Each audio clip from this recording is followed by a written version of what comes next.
அன்புடன் தங்களை வரவேற்பது வள்ளலார் வீடியோ மற்றும் வள்ளலார் நெட். கடவுளை எப்படி வணங்குவது? அறிவு விளங்கிய ஜீவர்கள் எல்லாம் எப்படி கடவுளை வழிபடுவது? அறிவு விளங்காத ஜீவர்கள் எல்லாம் எப்படி கடவுளை வழிபடுவது என இருவகையாக பிரித்து வணங்கும் வழியை கூறியுள்ளார். சிவம்தான் எங்குள்ளேன் என்றும் தன்னை எப்படி வணங்குவது என்று வள்ளல் பெருமானிடம் சொல்லி உள்ளார். உயிர் உள் யாம் இம்முள் உயிர் இவை உணர்ந்தே உயிர்நலம் பரவுக என்று உரைத்த மேற்சிவமே. திருவருட்பா அகவல் 973. எல்லாம் வல்ல பரம்பொருள் சிவம்.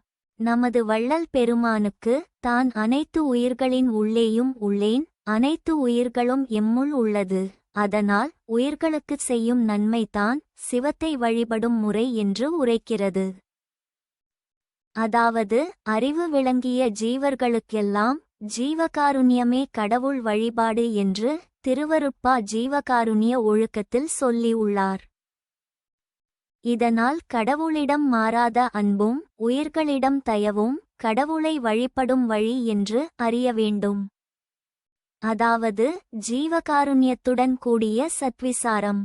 அறிவு விளங்காத சீவர்கள் எப்படி கடவுளை வணங்கலாம் என்று வள்ளல் பெருமான் கூறுகிறார் என்பதை அடுத்த காணொளியில் பார்ப்போம். இந்த காணொளி உங்களுக்கு பிடித்திருந்தால் லைக் செய்யுங்கள், சப்ஸ்கிரைப் செய்யுங்கள், ஷேர் செய்யுங்கள். அன்புடன் தங்களை அடுத்த காணொளியில் சந்திக்கிறேன். அதுவரை வள்ளலார் வீடியோவின் வணக்கம்.